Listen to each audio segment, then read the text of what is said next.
Welcome to my first fragrance rotation video here on YouTube. This is a series where I take you along my weekly fragrance journey. This is a series I did over on the TikTok machine, and some of you seem to enjoy it, so I thought I'd put a new fresh coat of paint on it and try it here on YouTube. I'll share with you the fragrances that I'm currently wearing, what I'm loving, what occasions I wore them in, and occasionally the spraying routine. But most importantly, why I chose these particular fragrances, why these fragrances made the cut this week. So here they are, my fragrance rotation, January 13th through 19th, 2025. Stick around and we'll get started.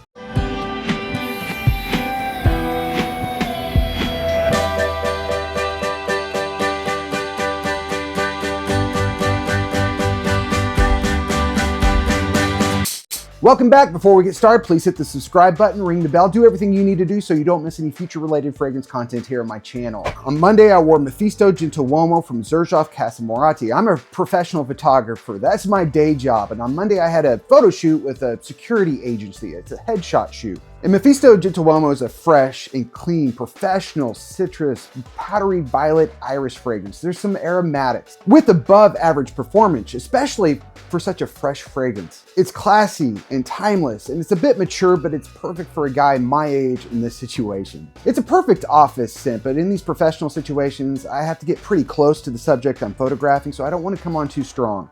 I wore 3 sprays of Mefisto Gentiluomo. I put one on each hand and one on the back of my neck. And it went over great. I didn't get a compliment, but I really didn't want a compliment. That means they could smell me really well, and I didn't really want that in this situation. But it did give me a nice sense of confidence, and that's exactly why I wore Mefisto Gentiluomo. When I got home from the photo shoot, I had a package waiting on me, a care package from Lone Star Decants. Lone Star Decants is a decanting service. They have a great selection of high-end niche fragrances, and they sent me this one for review. This is from the house of Bisous. This is called Passion Island, and this is one of my favorite fragrances of 2024, and up to this point, I didn't own it. But I now have a nice, beautiful 10 ml decant, and I've already put quite a dent in it. This is a tropical vacation in a bottle. This is primarily a passion fruit fragrance. It's very fruity, it's very sweet, it's very unisex. I don't think all guys out there will love this one. This might be too feminine for some guys out there, but for me, I think it's beautiful, and it's something that I'm certainly excited to wear in May, June, and July. And I will not be able to wait that long. This is something I can wear bumming around the house just to enjoy. If you like fruity fragrances, this is one you should probably try, and try it from Lone Star Decants. They have it on sale. This is called Passion Island. Tuesday was a work at my desk type of day, and for the 3rd or 4th time in the last 5 or 6 days, I layered Parfums de Marly Sedley with Versace Eros Flame. I'm calling it Sedley on Flames. I think that has a nice ring to it. This is quite the layering duo. It smells like straight up sunshine mixed with sweet baby's tears of joy. I don't know, but it really does. It smells amazing. What I do, I layer Eros down first. I put this down first and I put it back. I spray it back a couple feet away. I dust Eros Flame. And then I come on a little bit stronger with Sedley. I spray it much closer to the places that I usually spray. And these work remarkably well together. Something about the fresh spices and how they marry just works. You get quite a bit of Sedley with quite a bit of vanilla underneath. The first 15 minutes, you'll get a little bit of Sedley, then you'll get a little bit of Eros Flames, then you get Sedley again. But as they kind of come together, it really creates something pretty unique and pretty special. This is something that I thoroughly enjoy. I've worn it a bunch and I will continue wearing it a bunch. It's a unique, original fragrance all on its own. Later in the day, Tuesday, when my boys got home, I put the old blindfold on and Davis tested my nose. One of the 10 fragrances that he tested my nose with was Pepe Jean's Cocktail. And I'd forgotten just how good this fragrance smelled. I talked about this a couple years ago, quite a lot. This was one of my favorite summer fragrances of 2023. It's a very affordable fragrance. It's a tad bit generic, but there's also something pretty special to it. It's a vibrant ginger citrus fragrance. There's yuzu, there are boozy notes, but it's a great poolside fragrance, a great casual daily summer wear. So after he tested my nose, I went ahead and put this on, and this was my Tuesday night scent, Pepe Jean's Cocktail. Wednesday morning, bright and early, I had a photo shoot at a bank, and I chose Acqua Absolu Instinct. Unfortunately, this fragrance is now discontinued. And the more I wear this stuff, the more I have to ask why. The more I enjoy this fragrance, and the more I wish I'd bought a backup bottle. Out of the 5 or 6 Acqua that I own, this is one of the most different. This one is quite a bit different than the rest. This is more of a woody take on the Aventus DNA. There's a warm spice to it. Of course, it has the citrus notes and the sea notes, but it also has this deep, warm amberwood and patchouli. And again, that warm spiciness, which makes it a great fall and winter scent. 2 sprays is all I needed for that bank shoot. Again, that's not a situation I want to come on too strong. But Acqua Acqua di Gio in general is a fragrance that I wear a lot professionally. This is a confidence booster for me. And this is probably my best fall and winter Acqua di Gio. In fact, I'll go ahead and say it. This is my best fall and winter Acqua di Gio. If you ever get the chance to smell it or even pick up a bottle, if you like the Acqua di Gio DNA and want something more equipped for the fall and winter, this is one I can easily recommend. Later in the day when I got home, rather than putting on something else, I just reapplied Absolu Instinct. It smelled great. It hit the spot. On Thursday, I had a photo shoot with 2 doctors and I wore Elysian Jalous. This is a creamy, fruity, citrus pineapple fragrance. It's opulent and appealing. This has been a go-to of mine since I got it back in the beginning of December. I wore 3 sprays to the doctor's office and that was pretty perfect. Again, that was kind of in a tight space. I didn't want to come on too strong. And plus, check this atomizer out.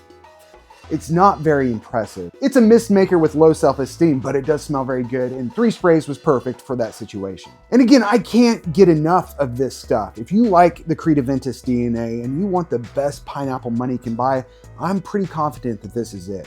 This is called Jalous from Elysian. Later in the day, Thursday, when I got home, I'd received a box from Joma Shop. They sent me these for review. So I've got a review coming on these. I don't want to say too much before the review, but these are from French Avenue. I believe the line is called Aromatix, and this is called Royal Taboo, and this is called Carnal Desire. So I got home, opened the box. I put this on my left arm. I put this on my right arm, and I am very impressed with these 2. I honestly didn't know what to expect other than French Avenue has impressed me. Everything I've tried from French Avenue is pretty solid, and these 2 are pretty solid. Royal Taboo is a warm, spicy amber vanilla tobacco fragrance. It's pretty similar to something, but I don't want to say it quite yet. And Carnal Desire is a fruity leather fragrance. It is pungent. It will punch you in the nose.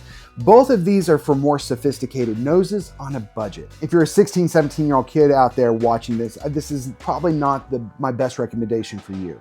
But if you're in your late 20s, 30s, 40s, and you know what to expect with a more budget fragrance, these 2 should surprise you. Performance does not disappoint. These project very well and they last 8+ hours. It seems to me this one lasts quite a bit longer than that. But again, you have to like leather to appreciate this one, particularly a smoky leather with a kind of a little bit of an animalic oud. This is what I wore Thursday evening. On Friday, I had a full day shoot. In fact, I had 2 4-hour shoots back to back, and I chose to go with Prada Homme. Acqua di Gio and Prada Homme are my 2 go-to office scents. These are what I wear in professional situations probably 80% of the time. My first shoot was at a doctor's office. I put 3 sprays of Prada Homme on, and in certain situations, it perhaps was a little too much. Prada Homme performs on me very well. I feel insecure if I go over 3 sprays with this stuff in certain situations. Granted, my afternoon shoot, I really wasn't picking up on it too much. If anything, I probably should have reapplied around noon, but I didn't bring it with me. I was worried about other things on Friday. It was a busy day. Prada Homme is a clean, out-of-the-shower iris fragrance, and perhaps the best office scent of all time. There's nothing particularly sexy about this fragrance, but it is professional. You don't want to be too sexy at the office, right? Prada Homme does the trick. Friday evening, I got home from my photo shoot and I was kind of tired, but my youngest son, Ellis, and I decided to go catch a late show. We went and saw Wolfman. And earlier in the week, Acqua di Gio Absolu Instinct smelled so good. This is what I chose to wear for the Wolfman. I actually layered it with the original Absolu. I put 3 sprays on each arm because this is the one I really kind of wanted to smell during the movie. And I put 3 sprays of Absolu on my shoulders and the back of my neck. The Wolfman was a phenomenal movie. That's the way you start off 2025 in the movie theater. It was great. If you like the horror genre, it's one that I can recommend. It was awesome, and this duo worked very well. Saturday was a big day on TikTok. I hit 100,000 followers on TikTok, and then the platform went down. But the day started early for me. I had an early photo shoot on Saturday, and you would never believe it. I went with Acqua di Gio Absolu Instinct. It was an event. It was in a big open space. I went with 4 sprays, 1 on each hand, 1 on each shoulder. In fact, if anything, it was probably a little bit light in that situation, but again, it's better to be safe than sorry in professional situations. If you've been watching these videos for a while, you've never seen me wear a fragrance 3 times in 1 week. That's how much Absolu Instinct is hitting the spot with me. Later Saturday, later in the afternoon and evening, I put on Dear Charlie's Breathwork. My boys had friends over, and their friends wanted to come see my collection and smell stuff. This is the fragrance I chose to wear because it is youthful, it's vibrant, it's one that they probably have never smelled before. It's from Dear Charlie, but it should be called Wake Up Charlotte. I've got things to do. Because you smell so good, she'll want to stick around all day. It's a really sad one-night stand joke. I apologize. Wow, this is so awkward. I really want you to leave, but I don't know how to say it without sounding like a dick. But Breathwork here is amazing. And it's one that I can see gaining a lot of popularity if it, just has a little bit of luck. It's a fresh citrus aquatic musky fragrance. It's youthful and mass appealing, and it performs extraordinarily well for such a fresh fragrance. It's got a really cool indie looking bottle. I want good things for dear Charlie. And this is one that, while I can never suggest running out and blind buying something, this is one of the safer ones. And it's one that I cannot wait to wear more in spring and summer. And just so you know, my boys and their friends really enjoy it too. This is called Breathwork. And finally, on Sunday, I wore Brunello Cucinelli pour Homme. It's a fresh, spicy, aromatic, woody fragrance. It is timeless and gentlemanly. It's a dynamite signature scent for a modern, regal man. The nose behind this is Olivier Crepes, which is the same guy that did Juniper Sling. And surprisingly, these two smell remarkably similar. Brunello Cucinelli pour Homme performs a little bit better. It's a little bit stronger of a fragrance, and that's why I reach for this a little bit more than I reach for Juniper Sling. But same perfumer, same type of scent. Again, this is a great daily wear any time of year, and it's one that my wife really likes, so I wear it occasionally for bumming around the house when she can smell me. It's just a little something I can do for her, and it's honestly something I do for me. I really enjoy this one a lot. Though I will say, the Pour Femme is just as good as the Pour Homme. Well, that's it. That was my weekly fragrance rotation this week. Did you enjoy this? Please let me know in the comments. I want to know if I should keep doing this here on YouTube.